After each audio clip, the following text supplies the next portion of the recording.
Hello there, taxidermists and gentle peeps, and welcome to the first in our new series called Movie Models, where we are going to scrape the barrel of early sci-fi B movies and bring you all of the delights, a quick rundown of the movie, our thoughts, and then an opportunity to get the models from the film. So here we are today with Theo Morris. Hello there, I am going to be the person making the models at the end of this video.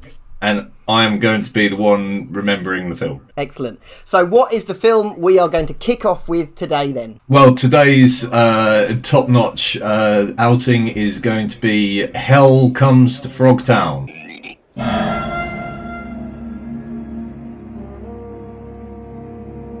Which, funnily enough, was not as terrible as I thought it was going to be. It was quite enjoyable, I would say. Not an amazing film, but maybe we need to go ropier. One of the things we will be asking for is if you know of a film that you think deserves a model made from it, something particularly sci-fi from the 80s we're looking for, then leave a comment or a suggestion on the YouTube video or one of our social channels telling us of what forgotten 80s sci-fi B movie gem you think we should be doing a model from. Let us know. So, I guess the first thing is to take a look at the film, So, Hell Comes to Frogtown is set in a post-apocalyptic world, and 63% of the male population has been wiped out in nuclear war, and most of the population, male and female,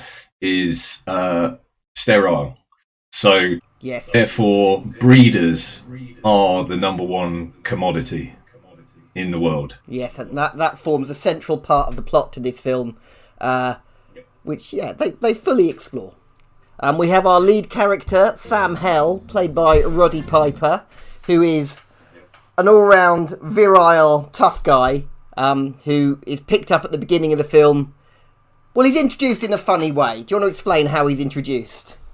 So we meet up with our character after a quick opening scene not involving him in an interrogation room, getting beaten up by this cop who is threatening then to he smashes a bottle on his head and then threatens to cut his junk off. Just as he's about to get down and do the dirty on our discount Kurt Russell hero, these two women come in who are heads of the new military, which is a combination medical military unit command based thing, and say that no, it's all okay. So he gets released into the care of these women to go off and repopulate the world. And at this point we're introduced to the first special prop that might become one of the models we would like to make. He's equipped with a lovely pair of underpants. It's like a codpiece. It's not like a chastity belt though, because it is noted in there that they tell him that there's a flap, and yes. The fact that there is a flap will come in important for a couple of two-bit jokes later on down the line. It's like Chekhov's flap. If you mention a flap in the first act of a film, you know the flap is going to be used by the end. In actual fact, and this is the key thing, is the world building in this film is not too bad. Like, they set out the rules and the way this whole world works very quickly. And the interesting thing is for a film in the 80s, at least in the beginning third of the film, it does attempt to challenge the stereotypes of gender roles. There is an effort made there. It's not, I would consider, a successful effort, but you can see that they tried. Later on, though, they move on. In the third act, just resorts back to standardised 80s stuff. However, you know, with it being the 80s and women were real women and men were real men, is while they're challenging the gender roles, is, you know, the women are still feminine and the men are still masculine. Because the women have a position of power now because they're running this med tech company and he has to do what they say. So that's the extent of the sort of role reversal. Anyway, so we quickly get introduced to the other main character. Spangle we meet, don't we? Yeah, Spangle. Great name. Played by Sandal Bergman, who is a sort of, what is she, a nurse? A combat, some sort of person. She's almost kind of nurse come secret agent. Yeah. Because the medical facility is also the head of the military. And we get introduced to the plot. The plot is they've got to go and rescue some ladies who are also fertile, who've been captured or sold to the frog people that live in the presumably radioactive wastelands. And he has to go there and rescue them so he can later impregnate them for the good of humanity. That's the MacGuffin we're going for, is some fertile women. Yeah, that's the basic outline. But prior to leaving, they also take an opportunity to milk him several times. We leave the medical bay and we are introduced to the pink badass mobile, which is a nice vehicle. The moderately unarmored but armed big pink battle bus. So they hit the road. Set up along the way. The ladies he's with all seem to take, well, no, they sort of take turns to try and seduce him, and they also then run into a woman just in the wastelands that is just there, wandering around, sort of semi-feral. Like they literally just find her and runaway girl. Not literally run her down, but run after her until she collapses. And then the next scene is later that night, where she's all tied up. Discount Kurt Russell decides that he's going to be all nice to her and everything. What a nice guy. Yeah, he's a good guy. He's just such a nice guy, a real ladies man. It shows that he's a relatable man. So Spangles decides that she needs to just inject this uncooperative girl with some sort of drug concoction, which not only makes her pliant but fertile. Then Discount Kurt Russell is like, no, I can't do this. This is you want me to what? He's not going to have sex with a drugged woman. That would be really not the done thing. Yeah. So then Spangles strips and does a bit of a tease for him until the flap goes and then he looks down at his crotch and is like, well, I guess I better then. You know, because that's all it is. And then they wake up in the morning, like the two of them are very, very much liking each other. And she gives him a hug and a kiss, and then they slap a bracelet on her and say, run back to the place. She seems to have learned to talk in this time as well, because she couldn't talk the night before, but after the magic of Sam Hell's penis. Where are you from? Identify yourself. You're scaring her. Thank you. So she exited stage right and ran off into the wasteland, hoping that somebody picks her up. So yeah, they get to the outskirts of Frogtown. Yeah. And they park up. And Spangles is nearly naked again. This is part of her plan, right? To pretend to be a slave. She's got a plan, and this is where we see a little power dynamic shift again, because so she's pretending to be a sex slave, basically, to be sold to get them to go to the harem, which gets them into where these other women are being kept. Yes, so they're in Frogtown. They go straight to the generic underworld mutant bar to meet some people, where we run into a few other characters. We bump into Arabella, a frog lady, who, unlike most of the other frogs, seems to almost be a human-frog hybrid. Which is useful, because obviously there's gonna be some sort of sexual tension between Discount Kurt Russell and all the other female characters, be they human or not. So she had to look fairly human for that to not be weird. Even though it might be it's still weird, and that comes up in a bit. Yeah. Then they meet with the club owner, Leroy. And they start making a bit of a deal. He wants her as a dancer, and he's like, can she dance? And he's like, can she dance? Oh yeah, she can dance. And then in comes Bull.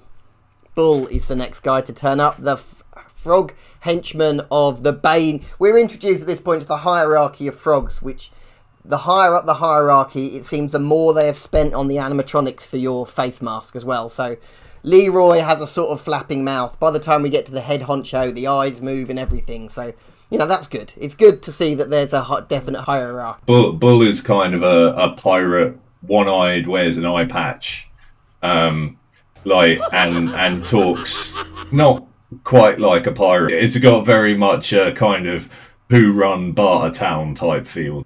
Yeah. Which, in actual fact, one of the things to note here is that the plot of this does seem to very much have inspired Mad Max Fury Road. Yes, the similarities are all over the place. Even though you'd think this was a Mad Max ripoff, but it's not. Apart from the 10-mile-an-hour car chase, which we'll get to. We'll build up to. So, Bull turns around and says no private deals. And he's going to hold a public auction, which he wins for no monies. Auction? Because, why not? Because the plot has to move. He knocks out Discount Kurt Russell and takes Spangle off to the mines. Yeah, she gets taken off in her quite flimsy, what seems to be almost button-up neck brace that she's wearing. But, she goes anyway. I suppose it's part of her plan. I mean, that is uber leatherette. Yes. It's unbreakable. Arabella is also introduced to us as the inside agent.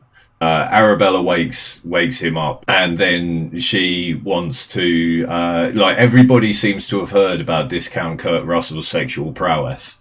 It's legendary apparently. Yeah. So she wants a bit of it. Yeah. She tries to seduce him, and he almost goes for it, but insists she wears a bag over his head. Yes. And she's sat there with a bag over her head anyway, and they go off to the mine before copulation happens. And there almost seems to be an attempt at that point to leave Discount Kurt Russell on his own, because Arabella falls downstairs and is like, go on without me. But then next scene, she's caught up with him again. Weird. She could easily have escaped from those wires that she falls into, but, And Discount Kurt Russell, being such a nice guy, should have really been there to help her out, Next scenes is Spangles is being warmed up, shall we say, by the other 5 girls in the harem by wafting sheets on her. Yeah, in a very seductive way, which she seems to really enjoy. It's not quite explained how she reaches this state of arousal, but they must be really smashing sheets. Maybe a high thread count there, who knows? Best sheets ever, super premium. They're like, we're trying to get you ready for the dance of the 3 snakes. Cut to Discount Kurt Russell chained up, and Bull saying that he wants his magic codpiece because it's Medcare Tech or something. Tech. Something. And so he wants that. So his solution, right, and this is genius solution, is to get a chainsaw, which he does do, but what we forgot to mention is there's a bomb inside the cod piece that will go off if it's ever removed, which after a long enough delay for him to be a safe distance from our hero. Not only that is it takes him 5 minutes of solid jump cuts to actually cut through this very small tiny thing. So jump cut. Bomb goes off. We think he's dead, but it turns out Bull is not dead. But Arabella turns up to get Discount Kurt Russell out, and then Bull wakes up, and Arabella stabs him, and then Bull stabs Arabella, and like they die. Yeah. Discount Kurt Russell is now released and goes off to find Spangles, who is now thoroughly aroused. Yes, and about to start. So she has to do a sexy dance. Is what's going to happen to arouse the toad. It seems like toads are quite happy fancying people in this film. And also that was supposed to be done naked, but Oh, yeah. the actress turned up on the day and was like, no, I don't blame her, really. not happening. I can't see what it added to the plot. But there we go. So she does the dance because she's now aroused from the sheets, so she can then do an arousing dance, which arouses Bull, which he announces. You have aroused the 3 snakes! Not Bull, sorry. Toti. Commander Toti, who's the head of the frog hierarchy. Rather than Toady, which would have made more sense. And then we find out why it's called the Dance of the 3 Snakes. Because as well as being a frog mutant, he gets 3 of his own snakes. Ah, do you see? And then at the last second, kicks him. How many times? 3 times. Once for each dick. That's how you do it. Yep. And it appears that he has very, very wide hips. And then at that moment, Discount Kurt Russell kicks down the door, guns blazing, takes out the 2 guards, and it's away, right? So they go into the harem, they grab the girls, they blast their way out. They're off, and then there's a series of cuts of Toti's feet walking to a car. It's in the car. He presses a button that says drive, and then it drives off. He's cut back to the big pink Deathmobile. Suddenly there's a samurai sword on the seat behind. Discount Kurt Russell is sitting on a samurai sword. It's sticking out above his shoulder. I was like, where did that come from?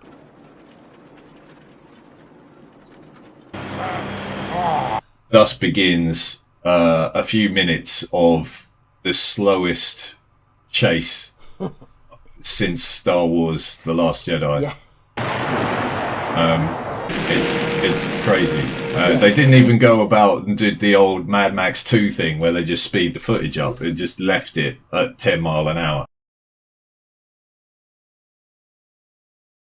And the car breaks down or something, doesn't it? Oh, something happens. Something happens, and that means they have to stop to meet another character. So they come to stop at the Vasquez Rocks. Ready for a throwback towards the Kirk Gorn fight. Have a nice fight, don't they? Up and down the rocks. He gets to a cliff. Yeah. And he stood right on the edge of the cliff and looks down, and there's a very long way to fall. Right, they're at the top of the cliff, yeah? And he does the old Three Stooges eye poke. Oh, the eye poke was brilliant. And boots him off the cliff. But he doesn't go off the cliff. He's grabbing onto the edge. He's still holding there, hanging there. Feet are grabbing. He's grabbed Discount Kurt Russell's leg. So Discount Kurt Russell is trying to think what to do, and he's reaching for his sword. He's trying to get his sword. He manages to get his sword, cuts Toti's hands off. Toti goes flying down. Dead. His hands have reappeared by the time he hits the ground as well, but we won't worry about that now.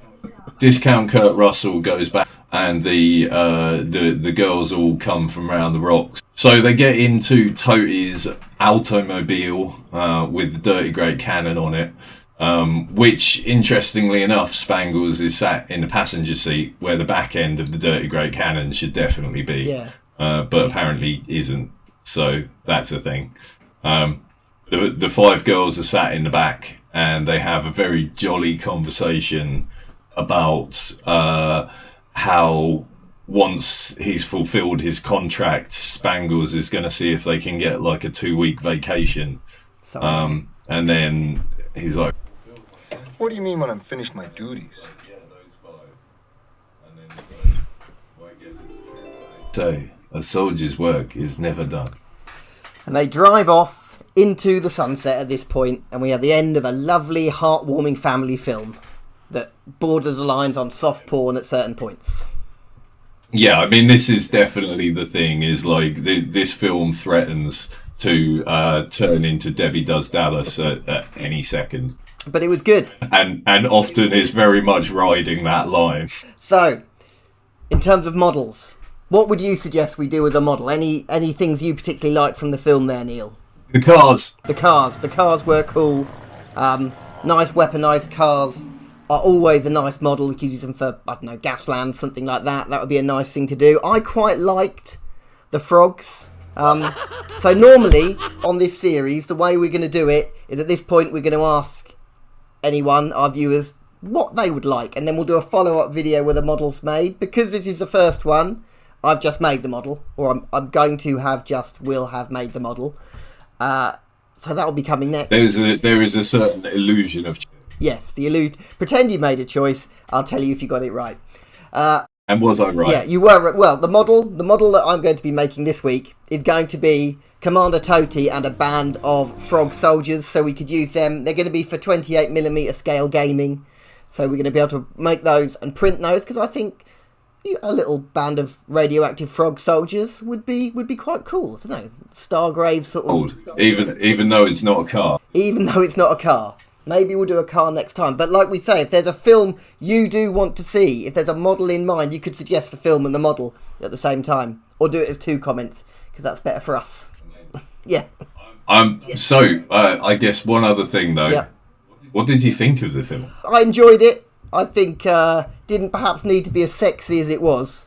But the world building, the frogs were brilliant. The special effects... all the eyes, the faces, the wobbly bits, they were really good. They went to town on that. On a shoestring budget as well. So that was really good. Oh, the music was by Dave Shapiro, who was Ben Shapiro, the right-wing YouTube personality's dad. So there we go. The squeaky voice. Yeah, him. So that's a little fact that I got off IMDb for you. So yeah. I mean, I quite liked it. I thought it was going to be absolutely terrible, if I was quite honest. And then I saw the 1989, I think, was the year on it. I was like, oh, okay. And then the opening scene, I was like, this isn't terrible. Oh, there was an opening monologue as well, which had me for about 15 minutes trying to, with massive deja vu. There's a little Planet of the Apes gag as well in it as well. There's a little Statue of Liberty, Planet of the Apes. You crazy bastards, you did it. Little gag, which I liked. But yeah, I thought it was really good. I thought it kind of ran in very much an order. It was super cheesy, but like it's an 80s B movie sci-fi, so you get what you pay for. Ultimately, Rowdy Roddy Piper saves the world by impregnating all the women. What's not to love? What is not to love about that? Right. Model time. Let's get making. Thank you very much, Neil. Don't forget, ladies and gentlemen, don't forget to like and subscribe, ring that bell for notifications. If there's any films that you want to see us take a look at in the future, drop a thing down in the comments. Feel free to spam any of our social medias telling us what you thought of any of this, and whether you hate our face.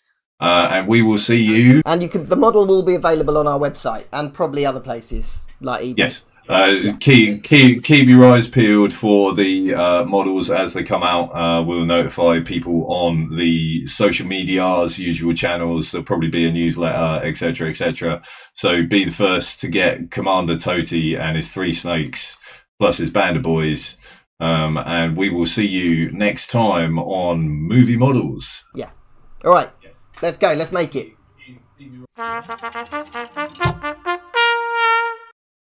So here we are in Blender, the best modelling software in my opinion, because it's free and because you can sort of just about model anything. And you'll see the first things that I'm doing is I've started off with a sort of basic human rig, because creating a human form from scratch is going to take ages, and I had one that I've used previously, so this is what I'm doing here. But because he's a frog, he's a mutant frog, he's a giant frog, I'm just beefing out the whole body, taking off the head as well, because the human head shape is going to be completely wrong for what we're doing. It's a frog, after all. So yeah, just creating a rough outline. You start off in sort of broad, sketchy strokes, creating everything just right, and then we'll move on to the details. So this is what I'm doing in this section here, creating the body of the right shape, and then creating the head. And this is a bit where you really have to put in some groundwork, basically. And you'll see it's all looking very blocky. The smoothing out gets done later when we add the details. And I'm just trying to create what they call a good topology for it, which this may or may not be considered good topology. But luckily, because it's for 3D printing, you don't have to be as strict with your topology, which is kind of how the shapes flow together. If we were doing this for an animated thing, for a CGI, something like that, for a film, then you would have to really pay a lot more attention to it. But we're not moving stuff around, we're not animating, so we should be safe. And you'll see I'm just really carefully moving points around, looking again at these reference photos every so often, trying to make it more look like a frog. I must admit I struggle with faces quite a lot, and looking back watching this now, because I'm just talking over what I did earlier now, I maybe went too far in some directions, but you'll have to be a judge for yourself. Does this look enough like that particular frog by the end? And you'll see I'm just messing around with a load of shapes, and I do this for quite a while. And you'll see here I've added what we call a subdivision surface modifier, which sort of smooths things around, and that's going to make it look a lot more like a frog rather than a sort of bad 80s Dire Straits video character.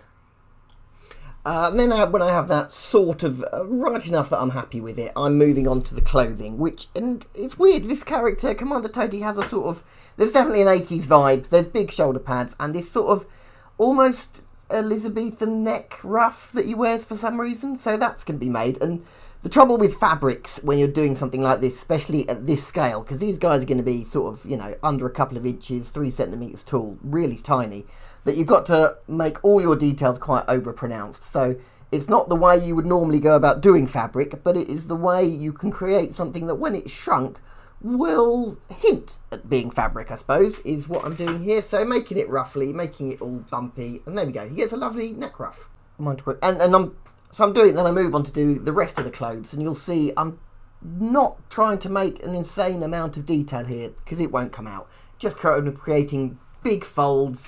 He wears sort of bloomers as well with his boots, which is nice. Definitely a historical feel to this. It's never explained where the frogs come from either. Like, presumably it's a radioactive waste thing to create a mutation, but I mean, why frogs? I don't know. I like the character though. Should be good. So Toady has various bits of sort of armour that he has dangled around him that look impressive. So that's what I'm doing here. He has a sort of a chest plate, and then these 3 panels that dangle from just below his tits.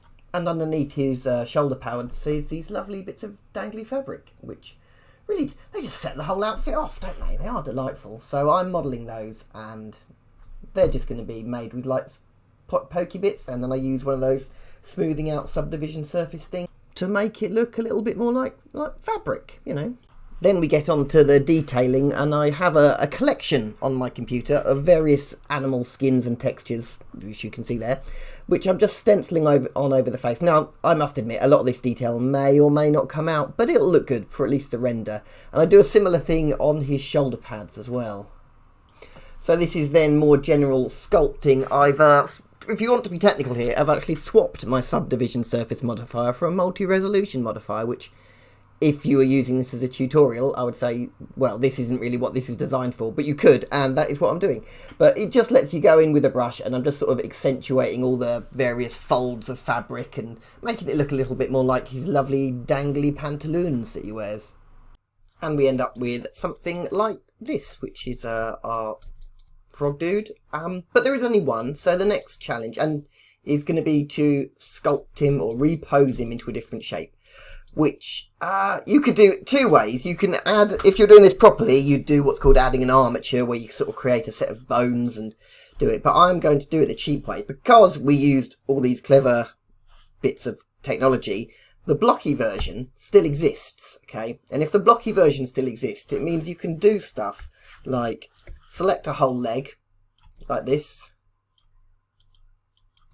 and create a sort of very rough pivot point go to the side of it. Say his hip bone's about there. You see where I put that little cursor, this thing here? His hip bone's about there, and I can tell the computer to pivot around the cursor, and now, if I were to do this, we can kind of rotate his leg like this, you see? And it's not perfect, but when you put it back on, it's close enough. So by doing that, we can go through and add variations. You see, I've added a gun. I'm lucky enough to have a this is a flex. You know, I've got an asset library. I can add guns. I've got guns that I can use, and I've added a base as well. So what you can then do is do a whole load of other poses like this with different ones, like a running one with a nunchucker. You can have like a warlike one with his gun out like this, and a machine gun guy. So then we get a squad of 6. I realise there was only one Commander Toti in the film, but if you remember, all his henchmen looked, I'm not going to say they looked bad, but they didn't spend the time on the model. So I've done 6 versions of him. That's what I wanted to do. So that's the model. And here is a delicious all singing, all dancing render, high definition thing. Yeah, there we go. They look quite good. A nice aggressive little gang of frog people. The bases are a bit thicker than I wanted, so I'm going to go back and edit that. But I know what you want to see. Here they are printed. But of course, first there's some support removal. I printed these on an Elegoo Saturn, if anybody's interested, using the Sunlu resin, which I quite like actually. It's much cheaper than some of the other resins. And here they are in their real life glory. So yeah, what should we do next? Do you like them? Leave a comment. Let us know. We are nothing but whores for your feedback. Like the video, follow me around. Press the bell, it makes no sound. Like the video, press subscribe. I don't know why I am alive.